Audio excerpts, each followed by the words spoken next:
Bienvenidos a un nuevo video de nuestro canal. Continuamos con nuestra miniserie sobre las ecuaciones diferenciales ordinarias lineales de primer orden. Hoy vamos a conversar brevemente sobre cómo es que se consigue el factor integrante, cómo hallamos el factor integrante de una ecuación diferencial lineal de primer orden. Recordemos que la ecuación lineal de primer orden, en su forma canónica, se escribe así, donde P y Q son dos funciones que son continuas y están definidas en el mismo intervalo, ¿ok? Son datos. Estos son los datos. Perdón.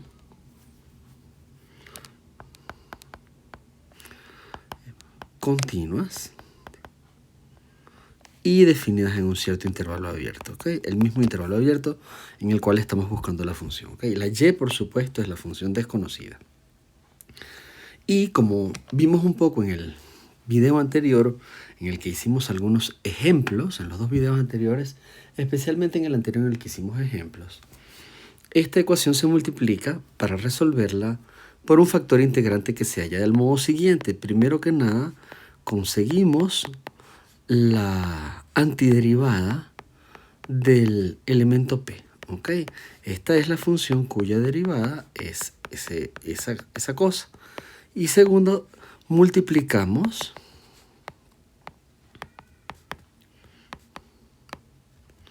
por este factor. Vamos a escribirlo así, mu de x igual a la exponencial de P grande, ¿ok? De la primitiva del P minúscula que aparece aquí.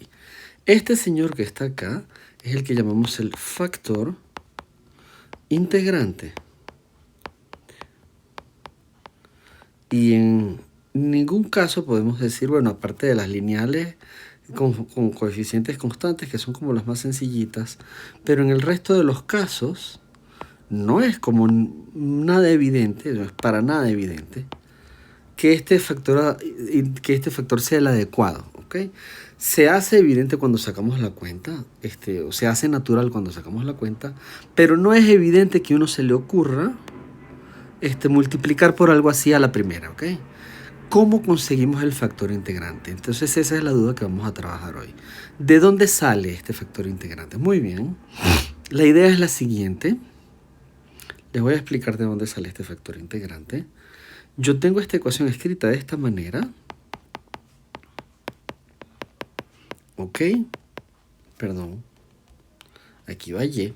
Me explico. Aquí va y. Esto es igual a Q. Y yo quisiera saber si yo puedo escribir a esto. ¿Ok? Yo quiero escribirlo como una EDO, como una ecuación diferencial ordinaria que sea exacta. ¿Ok?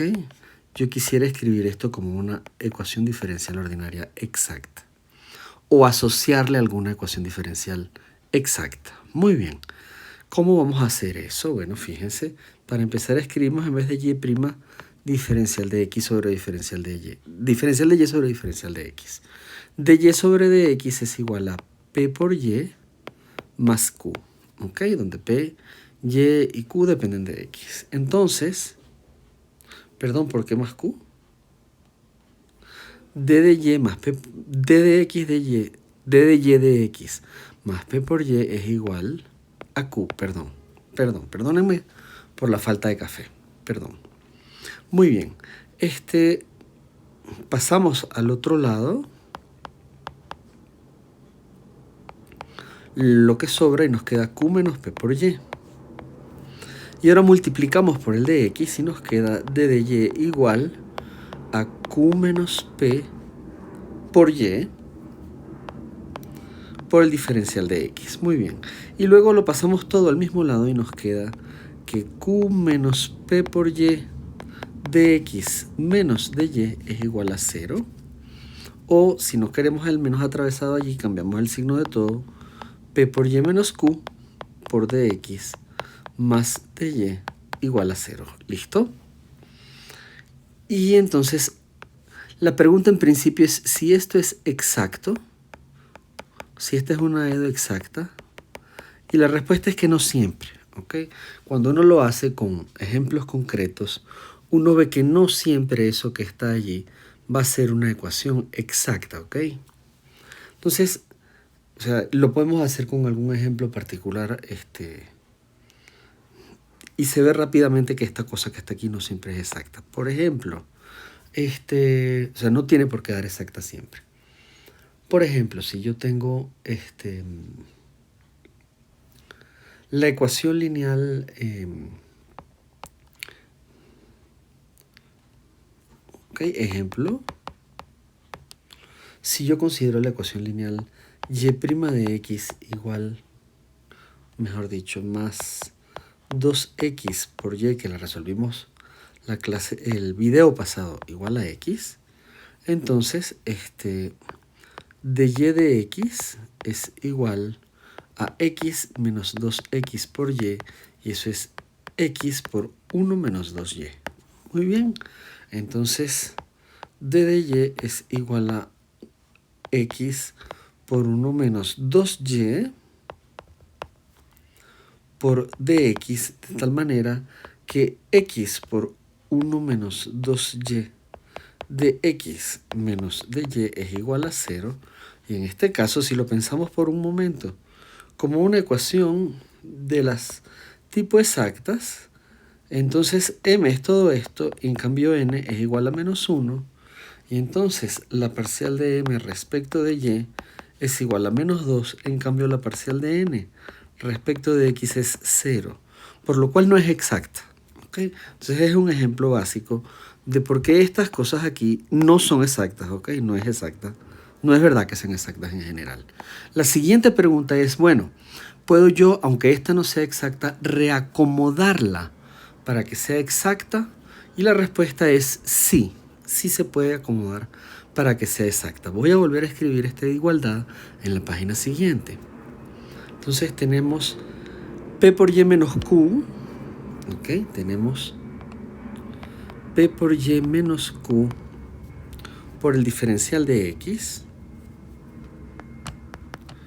más diferencial de Y igual a 0. Y ya sabemos que en general, esto no es exacto. Entonces, el siguiente paso es que vamos a multiplicar, ¿ok? En este caso vamos a multiplicar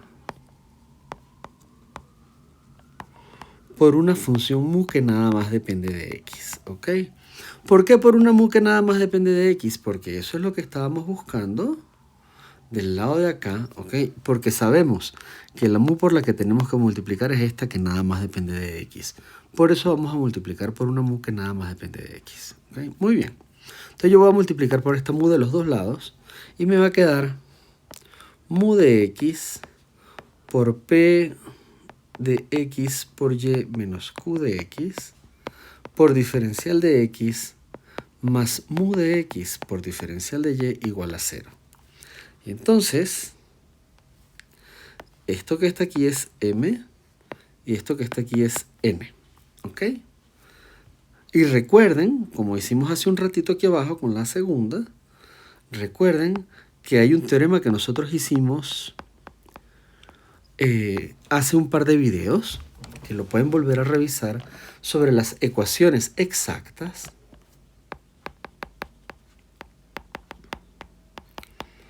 Que dice que la ecuación es exacta si y solo si las parciales cruzadas coinciden, ¿ok? Eso es en razón del teorema de Green. Usamos el teorema de Green para demostrarlo. Entonces esta cosa es exacta si y solamente si las parciales cruzadas, la parcial de m respecto de y la parcial de n respecto de x, que son las cruzadas, son iguales. Muy bien, entonces calculemos ambas cosas. La parcial de n respecto de x, como n es igual a mu y mu solo depende de x, pues esto es mu prima de x. Por otra parte, la parcial de m respecto de y es la parcial respecto de y del término p de x por y menos q de x por mu. Y fíjense qué sucede. que respecto de y, p, q y mu no dependen ninguna sino de x, entonces son las tres constantes respecto de y.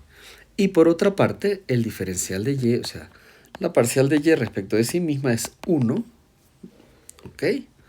De tal suerte que esta otra parcial es simplemente igual a constante mu por constante p por la parcial de y respecto de sí misma, que da 1, y entonces esto es p por mu. Entonces, las dos parciales coinciden si los dos resultados coinciden, es decir, que es exacta si y solamente si mu' de x es igual a p de x por mu de x, que era lo que habíamos dicho en un par de videos antes, ¿ok? Cuando calculamos el factor integrante. Pero no habíamos explicado por qué, hoy estamos explicando por qué. Una vez tenemos esta ecuación que está aquí, entonces resolvemos simplemente esta, pues esta es una ecuación, esta es otra vez una edolineal de primer orden, pero bastante más sencilla que la anterior. Esta incluso es separable, simplemente podemos hacer mu' sobre mu es igual a p, y entonces integramos respecto de x y nos queda que la integral de mu' sobre mu de x debe ser igual a la integral de px de x más c. Entonces el logaritmo natural de mu, o del valor absoluto de mu si se quiere, debe ser, que a mí no me gusta poner el valor absoluto en este cambio de variable, cuestión personal que luego les explicaré, o que pueden buscar en los videos de cálculo integral. Esto es igual a la exponencial de todo que está aquí, que es la integral, la primitiva, ¿no? Mejor dicho, la primitiva no, la antiderivada de p.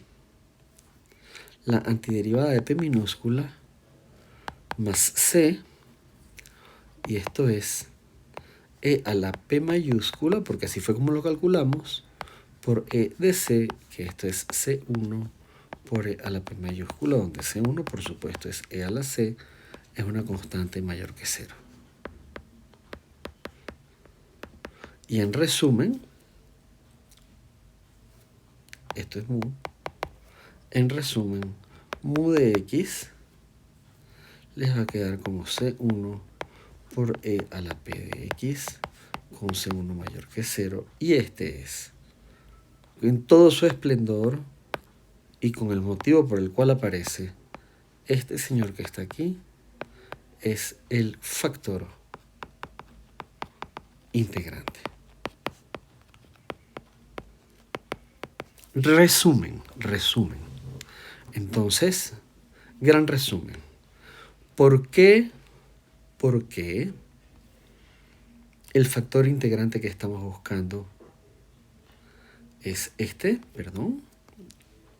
Ajá. ¿Por qué el factor integrante que estamos buscando es este? E a la primitiva del coeficiente que aparece al lado de la y. No solamente porque funciona, ¿ok? No nos lo sacamos debajo de la manga, ¿ok? O como un conejo de la chistera con un mago, ¿ok? No es que sale como un conejo de la chistera del sombrero del mago. Simplemente tratamos de reescribir esta ecuación lineal como una ecuación exacta, ¿ok? Nos damos cuenta de que en general no es cierto que ella sea exacta. Sin embargo, yo puedo conseguirme un factor integrante, o sea, una función mu, que al multiplicarla por toda la ecuación me dé algo exacto. Y esa función mu, por la que multiplico para que me dé algo exacto, utilizando el teorema de funciones exactas que resolvimos hace un par de videos, esa función es precisamente la que me resuelve esta ecuacioncita sencilla, por lo cual cuando la despejamos nos da la exponencial de la primitiva del coeficiente p, ¿ok? Nos da esta cosa que está aquí. Factor integrante de una ecuación diferencial lineal ordinaria de primer orden. Muchas gracias por su atención. Esperamos que este video haya sido de su agrado y provecho.